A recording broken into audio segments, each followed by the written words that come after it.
श्री शिवाय नमस्तु।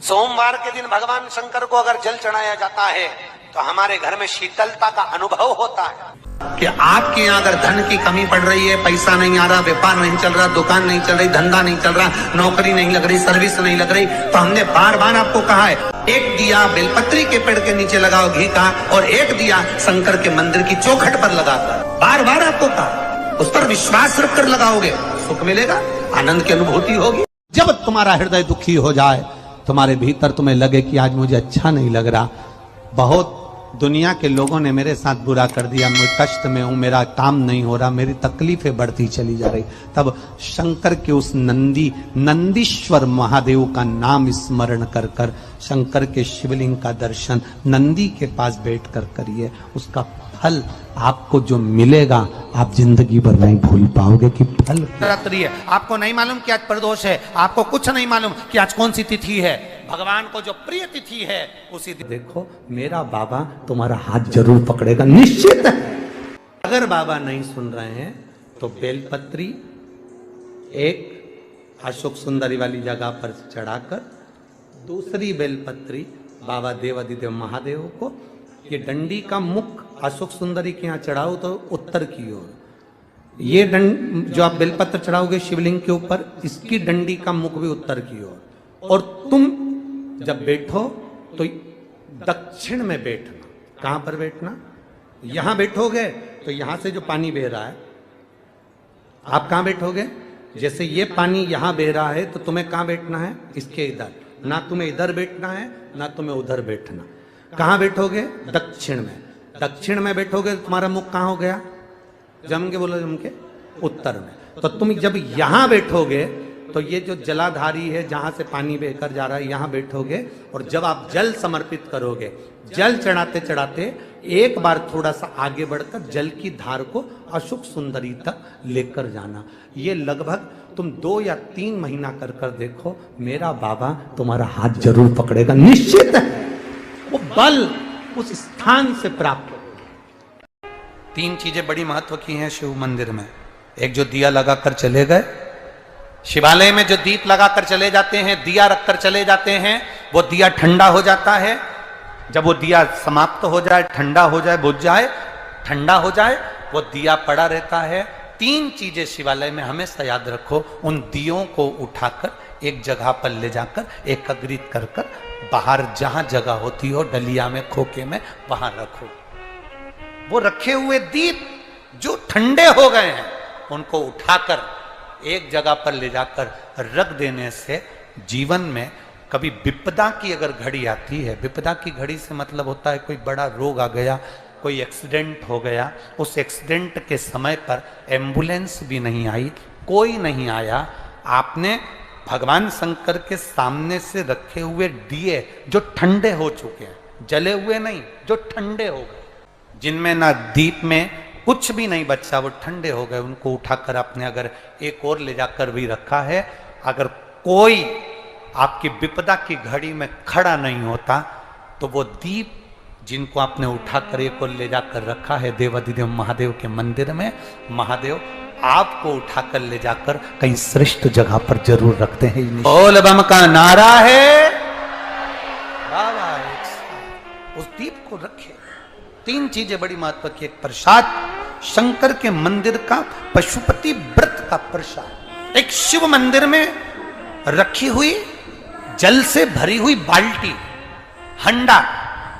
अब हमें यहां छिंदवाड़ा का तो नहीं मालूम, ये शिव पुराण तो कहती है अपने घर से जल लेकर जाना चाहिए, आप लोग ले जाते हो ना, पर मंदिर के अंदर भी बाल्टी भर कर रखा रहता है पानी। यहां रखते हैं क्या कि कोई भक्त आए और उसको चढ़ाना हो तो वहां से भरकर, वो बाल्टी, वो हंडा अगर तुम्हें दिख रहा है कि खाली है और बावड़ी, कुआं, नल दूर है या बाहर है, तो प्रयास करना कि वो बाल्टी, वो हंडा, वो घगरा आप उसको भरकर मंदिर में जरूर रख कर आना।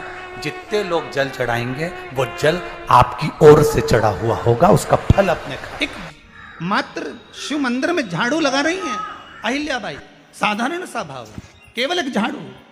कई लोग कहते हैं महाराज जी आप कहते हो मंदिर में जाके झाड़ू लगाओ, पोछा लगाओ, तो जो हमने मंदिर में रख रखा है स्वीपर आदि कादिक जो भी सेवा करने वाला है, काम करने वाला है, वर्कर है, वो कर रहा है, तो हम क्यों करें? अरे भाई एक बात याद रखना, आप सबसे पूछना चाहूंगा, आप लोग कहते हो कि मंदिर की सफाई जो वर्कर रखा है उसे करना चाहिए, मंदिर की सफाई जो पुजारी रखा है उसको करना चाहिए। मैं आपसे पूछना चाहता हूं कि आपके घर में जो तिजोरी है दिवाली पे उसकी सफाई कौन करता है?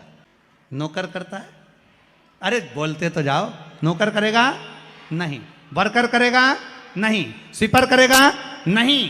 तिजोरी की सफाई कोई दूसरा नहीं करता, तिजोरी की सफाई हमें करना होती है। उसी तरह मंदिर की सफाई ना पुजारी करे ना कोई वर्कर करे, जो दर्शन करने जाए वो करे, क्योंकि ये तिजोरी है हमारी, ये तिजोरी है हमारी, यहां से हमें मिलता है, ये मेरा देव अधिदेव महादेव देता है। सोमवार के दिन शंकर जी के मंदिर के सामने तुमरुका जी का नाम लेकर दिया लगाकर जिस काम को तुमने दुनिया के आगे कहकर देख लिया, कर देख लिया, नहीं हुआ, उस कार्य को एक बार दिया लगाकर निवेदन कर फिर जाकर देखना, काम आगे बढ़कर ही रहेगा, छूटेगा नहीं, अग्रणी। कोई सहज नाम नहीं है तुमरुका जी। कौन है तुमरुका? जिसका व्याख्यान शिव महापुराण में बारंबार आता है, जिसकी भक्ति की श्रेष्ठता देवऋषि नारद से भी प्रबल मानी गई है। देवऋषि नारद को तो कई बार अभिमान आ गया, एक बार भगवान विष्णु के सामने जाकर कहते हैं कि मेरे बराबर नाम नहीं लेता कोई तुम्हारा। भगवान शंकर के सामने जाकर कहते हैं कि कामदेव को मैंने जीत लिया। ब्रह्मा जी के पास जाकर कहते हैं कि सृष्टि का निराकरण करना आपका काम है, पर मैं सारी सृष्टि का भ्रमण कर लेता हूं एक क्षण में। जो देवऋषि नारद इंद्र के सामने जाकर कहते हैं कि तुम्हें सत्ता का आधिपत्य जताना नहीं आता, आधिपत्य किसे कहते हैं वो जानते नहीं हो आप।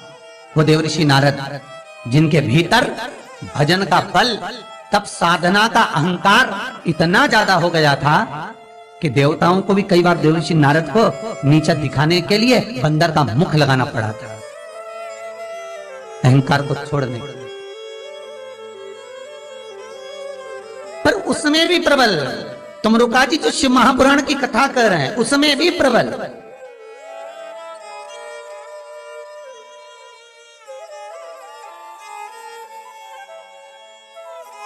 जिनका नाम मात्र, पहले भी कहा, जिस नारी का गर्भ न ठहरे, रजस्वला धर्म का 7वां दिन, जब नारी 6 दिन तक काम न करे, 7वां दिन रजस्वला धर्म का, सफेद आंकड़े की जड़ को बुलवाकर उसको शंकर भगवान के शिवलिंग पे से तुमरुका जी का नाम लेकर 21 बार घुमाकर कमर में लाल धागे में बांध ले, 3, 4, 5 महीने में ज्यादा से ज्यादा गर्भ ठहर जाए, पक्का।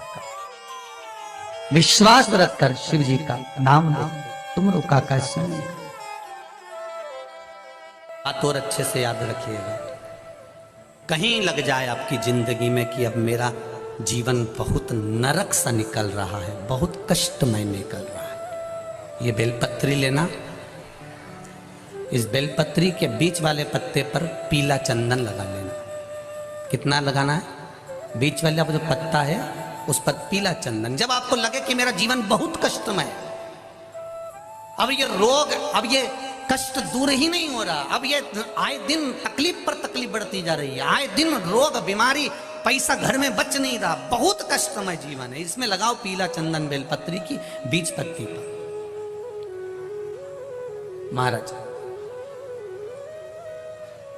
और बीज पत्ती पर जब चंदन लग जाए, लगने के बाद में ये दोनों पत्ती पर लाल चंदन लगा लीजिए। इन दोनों पत्ती के बीच में जो डंडी का भाग होता है, आपको कहा था, आपको स्मरण में होगा शायद, हमने जब बेलपत्री की महत्वता बताई थी तो उस बेलपत्री की महत्वता में कहा था ब्रह्मा विष्णु महेश ये 3 हैं, बोला था। बीच में ये बड़ी पत्ती से लेकर जो 2 पत्तियां होती हैं, इनके बीच में जो जगह बचती है, इसमें मां पार्वती के 64 योगनियां, मां पार्वती अपनी पूर्ण सिद्धि के साथ में जितनी भी देवी के स्वरूप हैं वो माता 64 योगनियां देवी के स्वरूप में यहां पर विराजमान होती हैं। 2 पत्ती के नीचे से जो डंडी होती है नीचे तक, ये पूरी डंडी में 33 कोटि देवी देवताओं विराजमान होते हैं इस पूरी डंडी के अंदर। तो ये बीच वाली पत्ती है, ये जो बीच वाली पत्ती का जो भाग होता है, इस पत्ती के भाग में शहद का प्रयोग कर कर, यहाँ पीला चंदन, लाल चंदन, शहद का प्रयोग कर कर इसी तरह से पकड़कर ये बेलपत्री की जो डंडी है वो अशुक सुंदरी पर जब आप समर्पित करें तो जहां से जल बहता है उस ओर पर इस पत्ती को चढ़ाकर केवल आपके हृदय की बात कहकर देवाधिदेव महादेव से कोई भी शिव जी का मंत्र, पंचाक्षर नमः शिवाय, षडाक्षर ओम नमः शिवाय, श्री शिवाय नमस्तुभ्यम या महामृत्युंजय मंत्र जो